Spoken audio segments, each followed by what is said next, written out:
ಪ್ರಧಾನಮಂತ್ರಿಗಳಿಗೆ ವಿನಂತಿ ಒಂದೇ, ತಮ್ಮ ಪಕ್ಷದ ದಿವಂಗತ ಈ ದೇಶದ ಒಬ್ಬ ಮಂತ್ರಿ ಅಂತ, ಕೇಂದ್ರ ಮಂತ್ರಿ ಅಂತ ದಿವಂಗತ ಅನಂತಕುಮಾರ್ ಅವರು ಧಾರವಾಡಕ್ಕೆ ಏಮ್ಸ್ ಅನ್ನಬೇಕಂತಕ್ಕಂಥ ಯೋಜನೆ ಬಹುಬಾಲ ಕನಸು. ಇನ್ನೇನು ಸ್ವಲ್ಪ ಅವರ ಅವಧಿಯಲ್ಲಿ ತರಬೇಕಂತಕ್ಕಂಥ ಭಾಳ ಶತಪ್ರಯತ್ನ ಮಾಡುವ ಅವಧಿಯಲ್ಲಿ ತೀರಿಕೊಂಡು ಹೋದರು. ಆ ಒಂದು ಉದ್ಯೋಗ ಏಮ್ಸನ್ನು ಧಾರವಾಡಕ್ಕೆ ತರಬೇಕು. ಅದ್ರ ಜೊತೆ ಬೆಳಗಾವಿ ಮತ್ತು ಧಾರವಾಡದಲ್ಲಿ ರೈಲು ಮಾರ್ಗ ತಟಸ್ಥಾಗಿದೆ, ಅದನ್ನು ಸಂಪೂರ್ಣಗೊಳಿಸಬೇಕು. ಅದರಂತೆ ಇವತ್ತು ಉದ್ಯೋಗದ ವಿಷಯ ಬಂದಾಗ ನಿರುದ್ಯೋಗ ಸಮಸ್ಯೆ ಭಾಳ ತಾಂಡವಾಡ್ತಾ ಇದೆ. ಇದರ ಅಂಗವಾಗಿ ದೇಶದ ಬೇರೆ ಬೇರೆ ರಾಜ್ಯಗಳಲ್ಲಿ ಭಾಳ ಅಭೂತವಾದ ಹೋರಾಟ ನಡೀತಾ ಇದೆ. ಕರ್ನಾಟಕದಲ್ಲೂ ಸಹ ಧಾರವಾಡದಲ್ಲಿ ಒಂದು ಸಣ್ಣ ಜುಳುಕಂದರೆ ತಪ್ಪಾಗಲಿಕ್ಕಿಲ್ಲ. ವಿದ್ಯಾರ್ಥಿಗಳು ನಿರುದ್ಯೋಗ ಸಮಸ್ಯೆ ಭಾಳ ದೀರ್ಘವಾಗಿದೆ. ಪ್ರಧಾನಮಂತ್ರಿಗಳು ಉದ್ಯೋಗಗಳಿಗೆ ಶಾಶ್ವತವಾಗಿ ಉದ್ಯೋಗ ಕೊಡದೇ ಹೋದರೆ, ಎಂಪ್ಲಾಯ್ಮೆಂಟ್ ಜೀರೋ ತುಂಬಿಕೊಡದೆ ಹೋದರೆ ಈ ದೇಶದಲ್ಲಿ ದೊಡ್ಡ ಕ್ರಾಂತಿ ಆಗೋದರಲ್ಲಿ ಎರಡು ಮಾತಿಲ್ಲ. ಮತ್ತು ಕಳಸಾ ಬಂಡೂರು ಸಹ ಕೇವಲ ರಾಜಕೀಯ ಪ್ರಣಾಳಿಕೆಯಾಗಿ ಉಳಿದಿದೆ. ಇವತ್ತು ಪ್ರಧಾನಮಂತ್ರಿಗಳು ತಮ್ಮ ಬಜೆಟ್ನಲ್ಲಿ ಸಂಪೂರ್ಣವಾಗಿ ಅದಕ್ಕೆ ಒಂದು ಪರಿಹಾರ ನೀಡಬೇಕಂತಕ್ಕಂಥ ಆಶೆಯನ್ನು ವ್ಯಕ್ತಪಡಿಸ್ತಾ ಇದ್ದೇವೆ. ಉದ್ಯೋಗಗಳನ್ನು ಸೃಷ್ಟಿ ಮಾಡಬೇಕು ಹಾಗೂ ಏಮ್ಸನ್ನು ಕೂಡ ಇಲ್ಲಿ ಒಂದು ಏಮ್ಸ್ ಆಸ್ಪತ್ರೆಯನ್ನು ಕೂಡ ಮಾಡಬೇಕಂತ ಹೇಳ್ತಾ ಇರ್ತಕ್ಕಂಥ. ಈಗ ಅದೇ ರೀತಿ ನಮ್ಮ ಹತ್ರ ಈಗ ಇನ್ನೊಬ್ಬರಿದ್ದಾರೆ. ಸರ್, ನಾಳೆ ಬಜೆಟ್ ಮಂಡಿಸ್ತಾರೆ, ಕೇಂದ್ರ ಸರ್ಕಾರ ಬಜೆಟ್ ಮಂಡಿಸ್ತಿದೆ.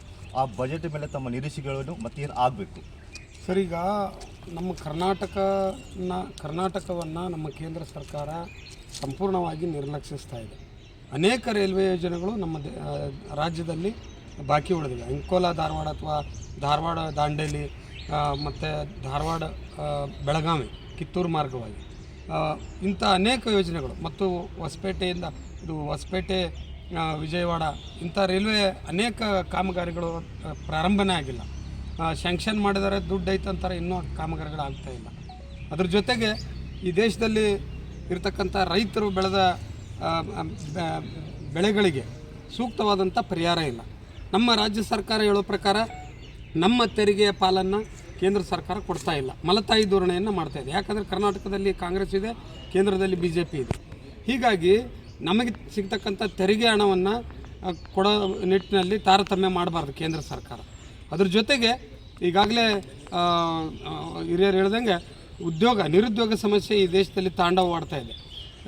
BJP ತಮ್ಮ ಪ್ರಣಾಳಿಕೆಯಲ್ಲಿ ಏನು ಹೇಳಿತ್ತು, ಎಷ್ಟೋ 78 ಲಕ್ಷ ಕೋಟಿ ಹುದ್ದೆಗಳನ್ನು ಸೃಷ್ಟಿ ಮಾಡ್ತೀವಿ.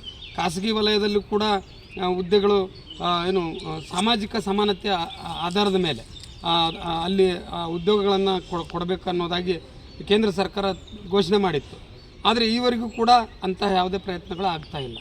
ಈಗಾಗಲೇ ನಮ್ಮ ಧಾರವಾಡ, ಹುಬ್ಬಳ್ಳಿ ಅತ್ಯಂತ ತೀವ್ರಗತಿಯಲ್ಲಿ ಬೆಳೀತಿರ್ತಕ್ಕಂಥ ನಗರಗಳಾಗಿದ್ದು, ವಿಶೇಷವಾಗಿ ಇಲ್ಲಿ ಉತ್ತಮ ಆಸ್ಪತ್ರೆಗಳ ಕೊರತೆಯೂ ಕೂಡ ಇದೆ. ಏಮ್ಸ್ ಅಂತಂಥ ಒಂದು ಆಸ್ಪತ್ರೆಯ ನಿರ್ಮಾಣವನ್ನು ಕೈಗೊಳ್ಳಬೇಕಂತೇಳಿ ಒತ್ತಾಯ ಮಾಡ್ತೀವಿ. ಮುಖ್ಯವಾಗಿ ಈ ಬಡ ಮಕ್ಕಳಿಗೆ ಏನು ವಿದೇಶಕ್ಕೆ ಉನ್ನತ ವ್ಯಾಸಂಗಕ್ಕೆ ಹೋಗ್ತಾರಲ್ಲ, ಅವರಿಗೆ ಅತ್ಯಂತ ಹೆಚ್ಚಿನ ಸಹಾಯವನ್ನು ಕೇಂದ್ರ ಸರ್ಕಾರ ಬಜೆಟ್ನಲ್ಲಿ ಮಂಡನೆ ಮಾಡಬೇಕಂತೇಳಿ ವಿನಂತಿ ಮಾಡ್ಕೊತೀವಿ. ಇವರು ಹೇಳ್ತಿರೋದು ಉನ್ನತ ವ್ಯಾಸಂಗಕ್ಕಾಗಿ ಕೇಂದ್ರ ಸರ್ಕಾರ ವಿದ್ಯಾರ್ಥಿಗಳಿಗೆ ಸಹಾಯ ಮಾಡ್ತಕ್ಕಂಥದ್ದು. ಮತ್ತು ಏನೇನಂತಂದರೆ ರೈಲ್ವೆ ಯೋಜನೆಗಳು ಕೂಡ ದೊಡ್ಡ ರೈಲ್ವೆ ಯೋಜನೆ ಕೂಡ ನಮ್ಮ ಧಾರವಾಡ ಜಿಲ್ಲೆಗೆ ಬರಬೇಕಂತ ಅವರ ನಿರೀಕ್ಷೆಗಳನ್ನು ಹೇಳ್ತಕ್ಕಂಥದ್ದು. ಈಗ ಮತ್ತೆ ನಮ್ಮ ಇನ್ನೊಬ್ಬರು ವರ್ತಕರಿದ್ದಾರೆ, ಅವ್ರ ಹತ್ರ ಕೇಳೋಣ.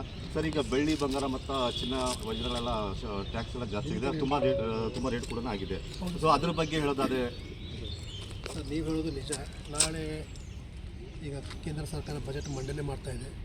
ಈ ಬೆಳ್ಳಿ ಬಂಗಾರ ರೇಟ್ ಇಷ್ಟು ಏರಿದೆ ಅಂತಂದರೆ ಎಷ್ಟೋ ಮಧ್ಯಮ ವರ್ಗದವ್ರು ಲಗ್ನ ಎಲ್ಲ ಮುಂದೆ ಹಾಕ್ಲಿಕ್ಕತ್ತಾರೆ. ಯಾಕಂದ್ರೆ ಬಂಗಾರ ಬೆಳ್ಳಿ ಪರ್ಚೇಸ್ ಮಾಡೋರು, ಖರೀದಿ ಮಾಡೋದಂತಂದ್ರೆ ಮಧ್ಯಮ ವರ್ಗರು ಅಷ್ಟೇ.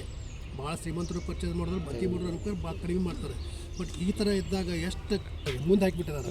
ಈ ಥರ ಅಂತಂದ್ರೆ ಜನ ಹೆಂಗೆ ಬದುಕಬೇಕು ಹೇಳ್ರಿ. ಅವ್ರು ತಿಳೋದೊಂದು ಮಾಡೋದೊಂದು ಕೇಂದ್ರ ಸರ್ಕಾರ ಮಾಡ್ಲಿಕ್ಕತ್ತದ. ಅದಕ್ಕೆ ಈ ಬಜೆಟ್ನೊಳಗೆ ಬಂಗಾರ ಬೆಳ್ಳಿದಾಗಲಿ ಇನ್ನೊಂದು ಕೆಲವೊಂದು ಕೆಲವೊಂದು ವಸ್ತುಗಳನ್ನು ಬೆಲೆ ಏರಿಕೆ ಮಾಡೋಕೆ ಹೋಗಿ ಬೆಲೆ ಇಳಿಕೆ ಮಾಡ್ಬೇಕಂತ ಕೇಳ್ಕೊತೀನಿ. ಆಮೇಲೆ ಇನ್ನೊಂದು 2022ಕ್ಕೆ ಎಲ್ಲರಿಗೂ ಸೂರು ಅಂತ ಅವರು ಒಂದು ದೊಡ್ಡ ಘೋಷಣೆ ಮಾಡಿದರು ಇವರ ಮೋದಿಜಿಯವರು. ಬಟ್ ಅದರ ಆಶೆ ಆಗಲಿಲ್ಲ. 2027ಗೆ ಎಲ್ಲರಿಗೂ ಮನೆ ಅಂತ ಹೇಳಿದ್ರು, ಬಟ್ ಅದು ಮಾಡಲಿಲ್ಲ ಅವರು. ಅದನ್ನು ಕಂಪಲ್ಸರಿ ಮಾಡಬೇಕಂತ ನಾನು ಕೇಳ್ಕೊತೀನಿ. 2025 ಹೇಳ್ತಕ್ಕಂಥದ್ದು ಎಲ್ಲರಿಗೂ ಒಂದು ಮನೆಯನ್ನು ತಮ್ಮ ಪ್ರಣಾಳಿಕೆ ಹೇಳ್ತಕ್ಕಂಥದ್ದು, ಎಲ್ಲರಿಗೂ ಕೂಡ ಒಂದು ಸೂರನ್ನು ಕಟ್ಟಿಸ್ಕೊಡ್ತೀವಿ 2025 ಅಂತ ಹೇಳಿದ್ರು, ಅದು ಕೂಡ ಆಗಿಲ್ಲ. ಆಮೇಲೆ ಪ್ರಣಾಳಿಕೆ ಕೊಟ್ಟಂಥ ಯಾವುದೇ ಬೇಡಿಕೆಯನ್ನು ಅವ್ರು ಈಡೇರಿಸಿಲ್ಲ ಅಂತ ಹೇಳ್ತಕ್ಕಂಥದ್ದು. ಮತ್ತು ಈ ಬಜೆಟ್ನಲ್ಲಿ ಬೆಳ್ಳಿ ಮತ್ತು ಚಿನ್ನದ ರೇಟನ್ನು ಕಡಿಮೆ ಮಾಡುವಂಥ ಒಂದು ಬಜೆಟನ್ನು ಮಾಡಬೇಕು ಅಂತ ಹೇಳ್ತಕ್ಕಂಥದ್ದು. ಈಗ ಇನ್ನೊಬ್ಬರು ನಮ್ಮ ಹತ್ರ ಇದ್ದಾರೆ. ಈಗ ಈ ನಾಳೆ ಬಜೆಟ್ ಮುಂದೆ ಮಾಡ್ತಾ ಇರತಕ್ಕಂಥ ಕೇಂದ್ರ ಬಜೆಟ್ ಮೇಲೆ ನೀವು ಒಂದು ಮಿಡಲ್ ಕ್ಲಾಸ್ ವರ್ಗದ ಜನರಾಗಿ ಏನು ನಿರೀಕ್ಷೆ ಇಟ್ಕೊಂಡಿದ್ದೀರಿ, ಏನು ಆಗಬೇಕು? ಆ್ಯಕ್ಚುಲಿ ಹೇಳ್ಬೇಕಂದ್ರೆ ರೀ, ಈಗ ನಾಳೆ ಏನು ಕೇಂದ್ರದವರು ಬಜೆಟ್ ಮಾಡ್ತಾ ಇದ್ದಾರಲ್ಲ, ಆ ಬಜೆಟ್ನಲ್ಲಿ ಇಂಡಿಯಾದಲ್ಲಿ ಹೆಚ್ಚಿನ ಜನ ಬಡವರು ಬಾಳಿದ್ದಾರೆ, ಬಡವರು ಮಿಡ್ಲ್ ಕ್ಲಾಸ್ ಜನ ಬಾಳಿದ್ದಾರೆ.